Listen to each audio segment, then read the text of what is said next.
Welcome to K-Drama School. I'm your host, Grace Jung. Class is now in session.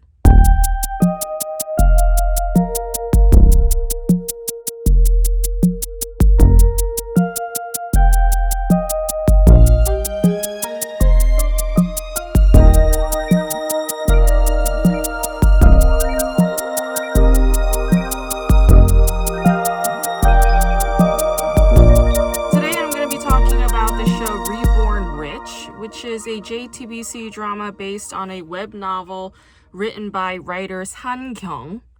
The show is co-written by two writers. One of them is Kim Tae-hee, the other is Jang Eun-jae. Writer Kim Tae-hee should not be confused with the actress Kim Tae-hee. These are different people. They just happen to have the same name. Writer Kim Tae-hee wrote the show's Hongkyung관 scandal back in 2010, which Song Joong-ki also starred in, alongside Yoo Ah-in. One of the reasons why Song Joong-ki wanted to do this show so badly is because writer Kim Tae-hee was a part of this project, and he wanted to collaborate with her once again. When I was watching Reborn Rich, it was really hard for me to not think about the HBO show Succession, which is basically the same show as this, except Reborn Rich has the added gimmick of, karmic rebirth or time travel or life swapping. Yeah, some kind of fantasy element in there, which a lot of K-dramas, of course, thrive on. But I will say that despite these overlaps that I've seen between Succession and Reborn Rich, the writer Kyung-san wrote Reborn Rich in 2017 and Succession premiered in 2018. So Kyung-san's story did come first. But there are these commonalities to these two stories. For instance, the whole three sons, one daughter thing. I mean, that's in both shows. And then the part where a father finds out about his son murdering another person and using that secret as blackmail to use in a power play. That's, of course, in both Succession and on this show. So I'm not going to say that one copied the other. Of course, I'm usually highly critical of K-dramas when they copy Hollywood because it is annoying. It shows a sort of lack of faith, shows sort of an insecurity. It's like, you're good enough. Just do your own thing. You don't have to copy another industry. But in this case, it's like, well, did this British writer copy this web novel? I don't know. I doubt it. I'm going to say that this pattern is a coincidence, but if it isn't, only the person who did it knows, okay? And whatever. In Reborn Rich, Song Joong-ki plays a mid-level manager at Sunyang Group, which is this major conglomerate. But then he gets shot in the head, and he's presumably dead. And then he is reborn as the youngest grandson to Sunyang Group's founder, Jin Yang-chul. And Jin Yang-chul very clearly seems to suffer from some kind of narcissistic personality disorder. He has a massive ego, which is just as fragile as it is massive. And he holds primogeniture in very high regard, which is something that is passed on from royalty all around the globe. Like the eldest son is going to be the natural successor, the heir to the throne. And when Jin Yang-chul decides that he's going to throw this patrilineal concept out the window and that the succeeding title is up for grabs by anybody who shows the most competence, right? That's when there's uproar and disruption in the whole family harmony, right? Like everybody's like, oh shit, I gotta fight for my bread, and it just becomes chaos. Personally, I think it would have been a lot more radical to have the youngest granddaughter play that role rather than the youngest grandson, because, ultimately he's still a son. He's still playing the role of son as an heir. But if it was a woman, if it was a daughter, that would have been far more crazy and radical, right? Reborn Rich, in my opinion, falls under this category that I like to call national self-reflection. The Reply series also falls under this category, like Reply 1988, Reply 1994, Reply 1997. They all are sort of marveling at Korea's socioeconomic and sociocultural progress over a couple of decades, primarily the 1990s and the early 2000s, or that transition into the new millennium. And these national self-reflection shows are, to an extent, navel-gazing. And the shows are looking at Korea's economic ruptures that shook the nation as a whole, but also these miraculous recoveries that the country made. So there is this sense of marveling and disbelief while the show is doing this retrospective, sort of analysis of the nation's progress. If a country goes through massive leaps and bounds in a rapid pace, right, in this really condensed period, then there's always going to be some kind of psychological or emotional catching up that's going to be required. So the show serves a purpose to that extent, right? A lot of K-dramas talk about the IMF or Asian financial crisis. A lot of them talk about, Korea's capitalistic recovery from economic setbacks, and they do this time and time again, but there's always an angle, right? There's always an angle to reflect on these occasions. And in this show, very frankly, it posits that there are some who never really recovered from the whole IMF crisis. I have an uncle, for instance, in Korea who in the late 90s lost his office job because of the IMF crisis, and he never recovered. Like, he was just depressed, and then he relied on his wife, who was mostly a homemaker all of her life, on his wife and then his young sons to, take care of him. So the show does serve a purpose in that regard. Like, how does an economic fallout impact a middle-class family or a lower middle-class family?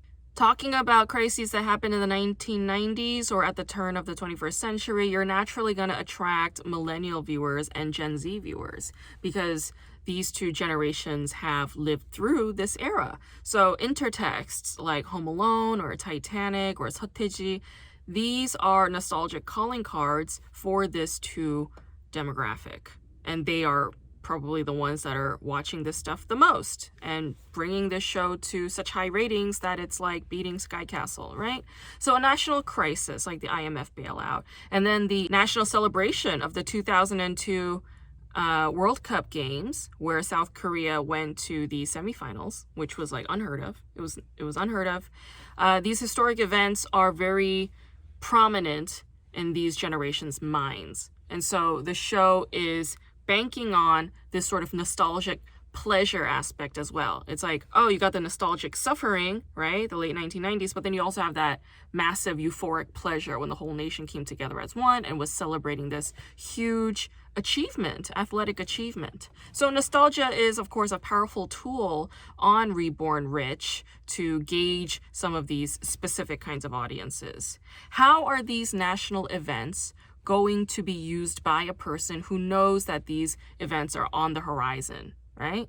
How is he going to use them or leverage that to make his life better while he's embodying a different being? This is like a very fascinating question and concept, and that's what the show is interrogating. It's interrogating class differences, but through one individual, through one mind, essentially. Usually it's used through the bodies of a woman, right? Like a working class girl, and she's about to marry a dude, and it's like this whole thing. But no, this leaves that part out. In fact, romance is very marginal in this drama. You have the love interest, but like there are some episodes where I'm like, she's hardly there, she's like a very easily forgettable character. So this is really not a rom-com, and honestly, their romantic relationship was not that convincing. On a personal level, I was just like, there's no real chemistry or spark here. In fact, I haven't seen Song Joong-ki have chemistry or spark with any actress since Song Hye-kyo.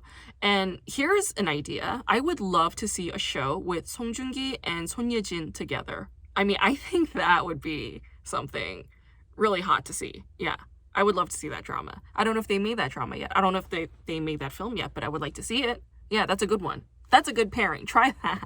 Try that, please. The other success of this show and why it's so entertaining has a lot to do with the dramatic ego meltdowns that the players have throughout the series. And it's really what makes a K-drama a K-drama, okay? When you have a character who has to come face to face with the very thing that they've been working really hard to avoid the whole time, right? Like when they're finally cornered with their own ugly truth and they have to face it, or they have to fess up to it, or they have to eat it, that's when they start screaming on the top of their lungs, throwing shit, punching their fist on the table, losing their minds, just like a hysterical scene. And this is what makes the show an opera. It becomes operatic, and then this over-the-topness, campiness is actually what gives the show its epic quality, because of the grand spectacle of this human meltdown. So whenever I saw actor Lee Sung-min scream and lose his shit, the guy who plays the grandpa, the chairman, it's like really entertaining to watch, It's like, oh my God, this guy's ego. And that's also where you realize, like, ego has no bottom.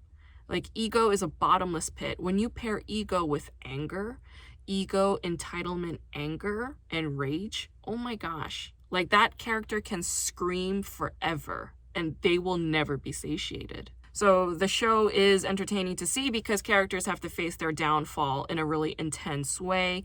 And yeah, their ego wound is what we're all looking at, right? This gaping ego wound.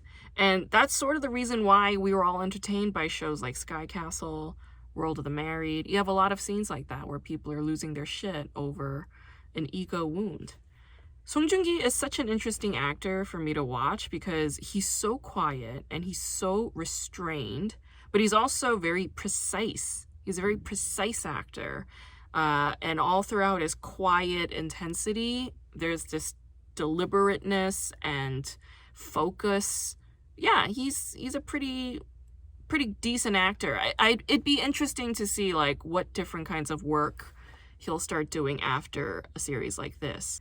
Seeing Tiffany from Girls' Generation on this show was surprising to me. I was like, I've never seen Tiffany on a K-drama before, and turns out this is her first time playing a supporting role on a show. I've seen her on television before, like I saw her as a regular on the show Sister Slam Dunk, which was a KBS variety show, but she got cut from the series like pretty early on because of some social media confusion or mishap. But Tiffany's acting chops are kind of there. She's done a couple of musicals in her career, and this is her first K-drama series. I mean, I think she's maybe still finding her footing, like she's, mid-30s K-pop star, former K-pop star now. Like, what is she gonna do? I mean, it'd be interesting to see what move she makes throughout the industry. To wrap, I mean, it's Christmas Day. This is Christmas Day when I'm recording this, and I guess I will have to sort of declare my top favorite shows. I'm gonna name 4. So number 4 on the list, I'm gonna say, is Extraordinary Attorney Woo. Really excellent show, a lot of heart. It's like an easy show. It's very formulaic, it's like easy to digest while tackling very diverse themes and diverse issues.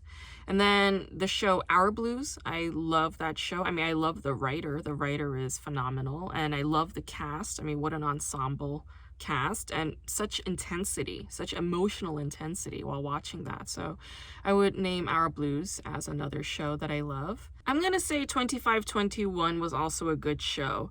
It's not like this, spectacular kind of show that's like, oh my God, this show, but it's, and oh my God, 2521, that's definitely a national self-reflection show. It just occurred to me. I mean, that's like definitely a nostalgia show. I guess there's another show right now, like 20th Century Girl or something, that's like floating around Netflix. I haven't seen it yet, but I'm sure that's also thematically in line with what I've been talking about. But yeah, 2521, the reason why I like that show is because it was so unique. It's a very unique show. Like, there's so many aspects about that show that I've never seen in any other drama, and that's why I would name that show as one of my favorite this past year. And I would say, of course, I mean, this, if you've been listening to my podcast, you wouldn't be surprised, but I would say my number one favorite show of the year is My Liberation Notes. I think that writer is definitely a gifted writer. She's somebody special, and what a fabulous show. Like, that show, absolutely unique. There will never be another show like that. And I hope never to see a show just like that, you know? Like, that show is just that in and of itself, and I want to see something different, you know? Those are my top 4 shows of 2022. And I will see you all in the year 2023.